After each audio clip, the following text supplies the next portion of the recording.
আমার নাম বিদীপক। আমি একজন চার্টার অ্যাকাউন্টেন্ট।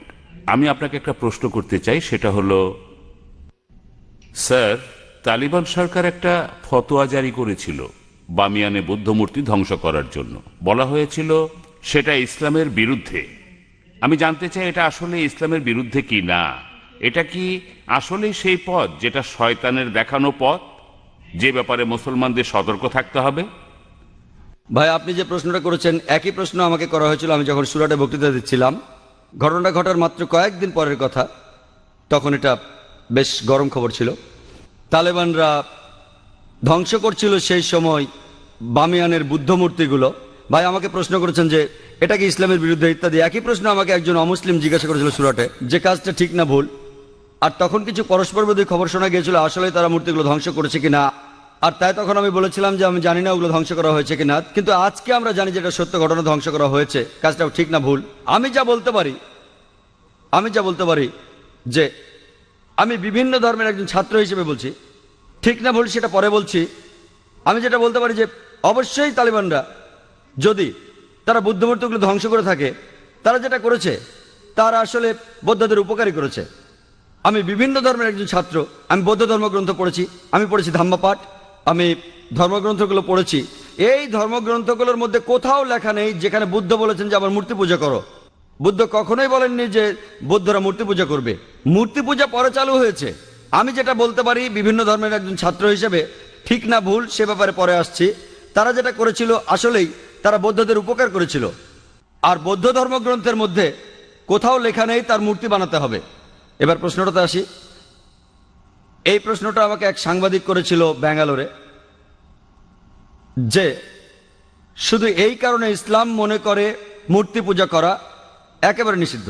অন্য ধর্মে আছে, খ্রিস্টান ধর্ম বলে। যদি আপনি পড়েন ওল্ড টেস্টামেন্ট, এটা বলা হচ্ছে বুক অব ডিউটেরোনমিতে 5 নম্বর অধ্যায়ে 7 থেকে 9 অনুচ্ছেদে। এছাড়াও বুক অব এক্সোডাসে 20 নম্বর অধ্যায়ে 3 থেকে 5 নম্বর অনুচ্ছেদে বলা হয়েছে আমাকে ছাড়া অন্য কারো উপাসনা করো না, আমার উপাসনা করতে কোনো প্রতিমা তৈরি করো না, আমার কোনো রূপক তৈরি করো না উপরের স্বর্গ নিচের পৃথিবী অথবা পৃথিবীর নিচের সমুদ্র থেকে। তাদের সামনে নতজানু হয়েও না, তাদের সেবা করো না, কারণ আমি ঈশ্বর সৃষ্টিকর্তা খুব ঈর্ষাপরায়ণ। তাই খ্রিস্টান ধর্ম অনুসারে, ইহুদি ধর্ম মতে মূর্তি তৈরি করে তাকে ঈশ্বর বলা একেবারে নিষিদ্ধ। একইভাবে নিষিদ্ধ ইসলামেও।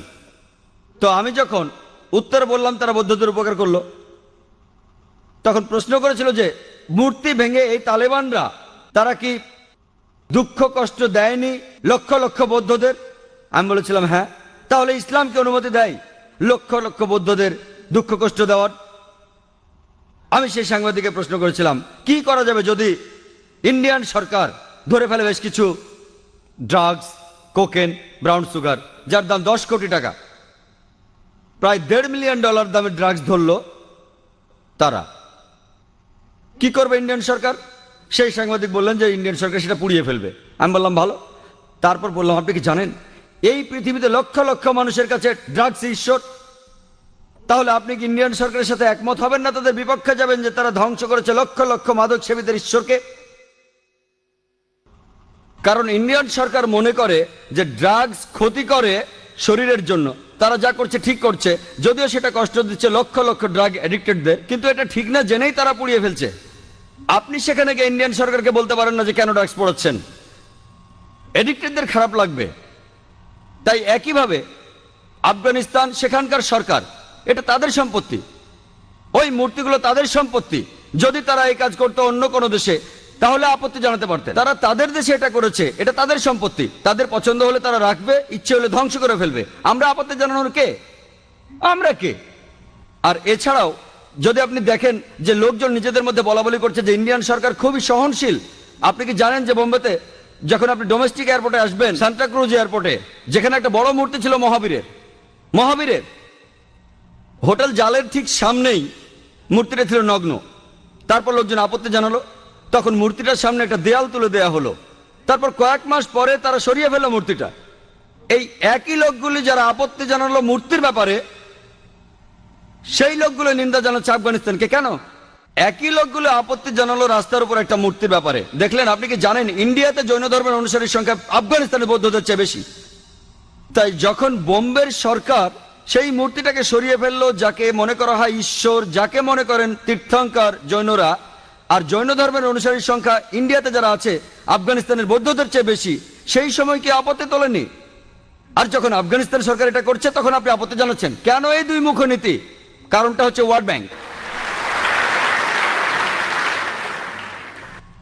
জৈনরা কি দুঃখ পায়নি যখন জৈনরা একটা মূর্তি রাখলো মহাবীরের, যাকে তারা মনে করে তীর্থঙ্কর? আপনি কেন আপত্তি জানাবেন? ঠিক তখনই সবাই বলে উঠলো যে সরাতে হবে মূর্তিটা, সরাতে হবে মূর্তিটা।